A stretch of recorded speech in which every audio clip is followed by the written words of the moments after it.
என் தங்க பிள்ளையே, பல இன்னல்களுக்கு நடுவினிலே நான் சொல்லும் இந்த ரகசியத்தை மட்டும் நீ கேட்டுவிடு. சர்வ நிச்சயமாக உனக்கான ஒன்று உன்னை தேடி வரும். நீ அடிக்கடி மனதிலே ஒரு நபரை பற்றி அங்கு சிந்தித்து கொண்டிருக்கின்றாய். அவரை பற்றிய மிகப்பெரிய உண்மையே இப்பொழுது நான் உன்னிடம் சொல்வதற்காக வந்திருக்கின்றேன். நீயோ என்னிடம் வந்து தழுதழுத்த குரலில், அப்பா, நான் இதற்கு மேல் என்ன செய்வது? நான் நல்லதுதான் அவர்களுக்கு செய்து கொண்டிருக்கின்றேன். ஆனால் அவரோ புரிந்து கொள்ளாமல் எதையோ செய்து கொண்டிருக்கின்றாரோ என்று உன் மனம் பரிதவித்து கொண்டிருப்பதை நான் புரிந்து கொண்டும் அறிந்து கொண்டும் இனியும் என் பிள்ளையை காக்க வைக்க கூடாது என்பதை உணர்ந்து கொண்டு ஓடோடி வந்திருக்கின்றேன். என் தங்கமே, நீ யாரை பற்றி சிந்தித்து கொண்டிருக்கின்றாய்? உன் மீது உண்மையான அன்பு கொண்ட ஒருவரை பற்றி தானே நினைத்து கொண்டு இருக்கின்றார். அவர் எப்படிப்பட்டவர் என்று தெரிவதற்கு நீயும் பல்வேறு சோதனைகளை வைத்து விட்டாய். ஆனாலும் உன் மனம் சில சமயத்தில் தளர்ந்து விடுகிறது. அவர் உன்மேல் உண்மையாகத்தான் அக்கறையாக இருக்கின்றாரா என்று. ஏனென்றால் சில சமயம் கடிந்து கொள்வது போலவும் கோவப்படுவது போலவும் உன் மனதில் இருந்து கொண்டு இருக்கின்றது. என் தங்கமே, ஒன்றை மட்டும் தெளிவாக புரிந்து கொள். கோபமுள்ள மனதில்தானே குணம் இருக்கும் என்று சொல்வார்கள். அந்த பழமொழிக்கு ஏற்பத்தான் உன் வாழ்க்கையில் உண்மையான அக்கறை கொண்டவரும் அப்படி நடந்து கொண்டிருக்கின்றார்.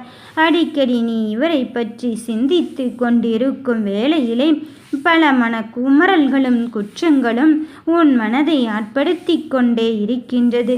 சரிதானா இல்லைதானா என்ற குழப்பத்தோடே என் பிள்ளைகள் வாழ்ந்து கொண்டிருக்கின்றார்கள்.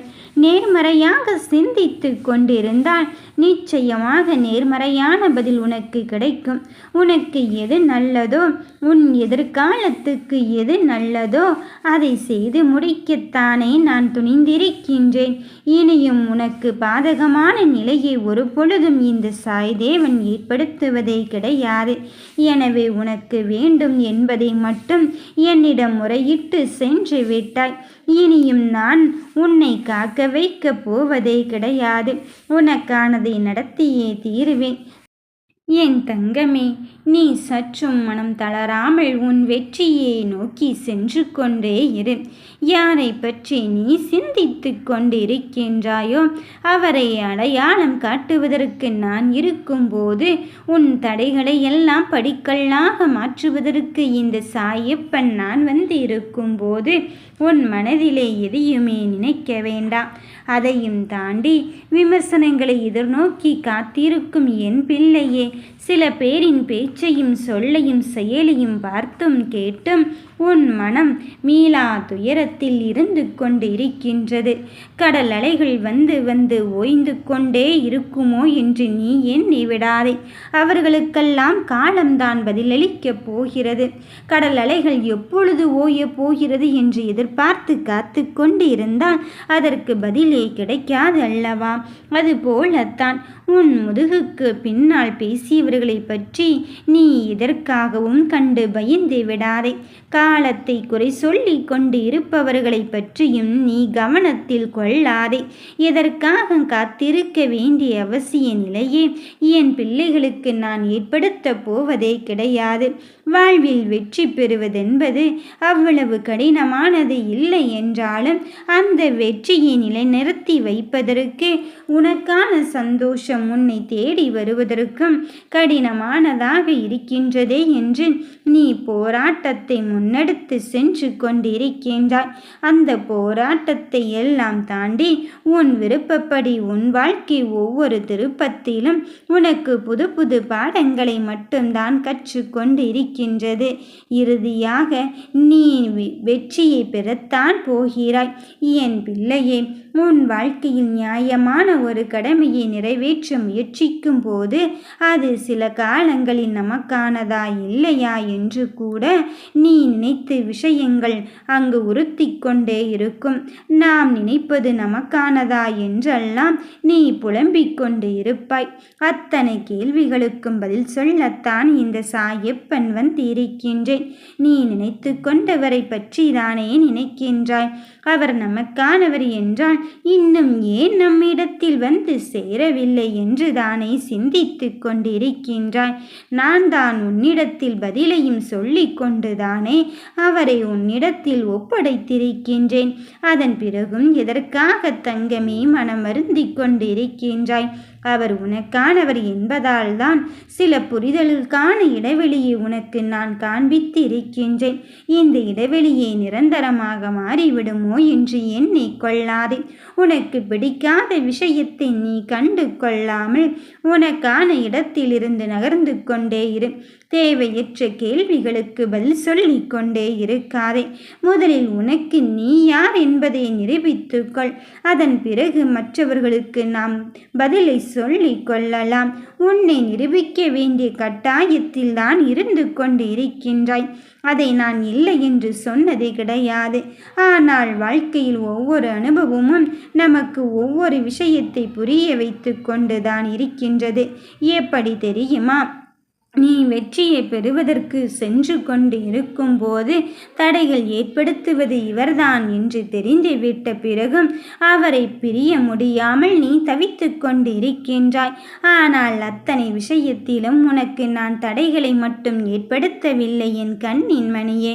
உண்மையான அன்பையும் பாசத்தையும் புரிய வைக்கத்தான் இவ்வளவு காலம் நான் உன்னோடு பயணிக்கின்றேன்.